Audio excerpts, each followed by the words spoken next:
Hello. Yeah, I don't know if you check my community posts on YouTube. I want to start preaching sermons or sermon drafts that I have and then posting them here. So, hello. I hope you're having a good day wherever you are. I just wanted to share this thought I had from 2 Samuel chapter 9 verses 1 through 13.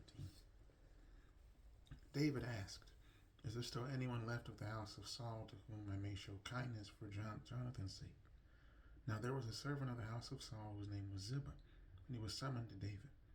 The king said to him, "Are you Ziba?" And he said, "At your service." The king said, "Is there anyone remaining in the house of Saul to whom I may show the kindness of God?" Ziba said to the king, "There remains a son of Jonathan. He is crippled at his feet." The king said to him, "Where is he?" Ziba said to the king, "He is in the house of Machir, son of Amiel, at Lodebar." Then King David sent and brought him from the house of Machir, son of Amiel, at Lodebar. Mephibosheth, son of Jonathan, son of Saul, came to David and fell on his face, and he did obeisance. David said, "Mephibosheth," he answered, "I am your servant." David said to him, Do not be afraid, for I will show you kindness for the sake of your father Jonathan. I will restore to you all the land of your grandfather Saul, and you shall eat at my table. And you yourself, shall eat at my table always. He did obeisance and said, "What is your servant that you should look upon a dead dog such as I?" Then the king summoned Saul's servant Ziba and said to him, "All that belonged to Saul and all his house I have given to your master's grandson. You and your sons and your servants shall till the land for him, and shall bring in the produce so that your master's grandson may have food to eat. But your master's grandson Mephibosheth shall always eat at my table." Now Ziba had 15 sons and 20 servants. Then Ziba said to the king, "According to all that my lord the king commands his servant, so your servant will do." Mephibosheth ate at David's table like one of the king's sons. Mephibosheth had a young son whose name was Micah, and all who lived in Ziba's house became Mephibosheth's servants. Mephibosheth lived in Jerusalem, for he always ate at the king's table. Now he was lame in both his feet. Let's do a brief Bible study. In the New Testament, there are many stories of Jesus healing people with disabilities. Jesus healing a paralyzed man, Mark chapter 2, verses 1 through 12. Jesus healing blind Bartimaeus, Mark chapter 10, verses 46 to 52. Or Jesus healing a man born blind, John chapter 9, verses 1 through 12. But what happens if God doesn't heal the disability? What if God doesn't fix it? The story of Mephibosheth always captivated me. Mephibosheth is lame in both feet. One definition refers to the word lame as it refers to a physical condition characterized by an inability to walk properly, often due to an injury or a deformity. His disability is a result of an accident, a freak accident, and political instability, which was out of his control. When you have time, I encourage you to read 2 Samuel chapter 3 and 2 Samuel chapter 4, verses 1 through 4. Abner, who was David's leader of his army, was killed. And when the news got to King Ishbosheth of Israel, some translations say Ishbaal, the country became alarmed. And since Mephibosheth's childhood trauma and onset disability in 2 Samuel 4, he has been in a faraway land, unable to contribute to society. Yet God used King David to take him out of isolation and into his palace. I want to show you how in 3 points. King David, what did he do? He increased our capacity to love others. God used King David to increase our capacity to love others.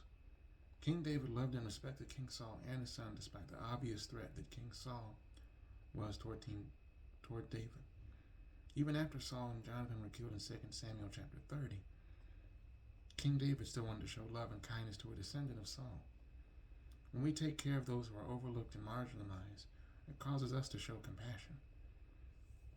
when we actively care for each other, allows us to form strong connections and to keep a constant level of care going. Second point, this story shows us to love through our actions. King David used his platform and his power so that Mephibosheth could feel valued and included. Let's look at verse 7. So David said to him, "Do not fear. I will surely show to you kindness for Jonathan your father's sake, and will restore to you all the land of Saul your grandfather, and you shall eat bread at my table continually." David's proclamation is nothing short of transformative, offering Mephibosheth a place of honor and security within King's household. By restoring Mephibosheth the land that rightfully belonged to him, David not only acknowledges Mephibosheth's lineage, but also affirms his dignity and worth as a descendant of Saul. Furthermore, David's invitation for Mephibosheth to dine at his table symbolizes inclusion and acceptance, transcending societal norms and prejudices.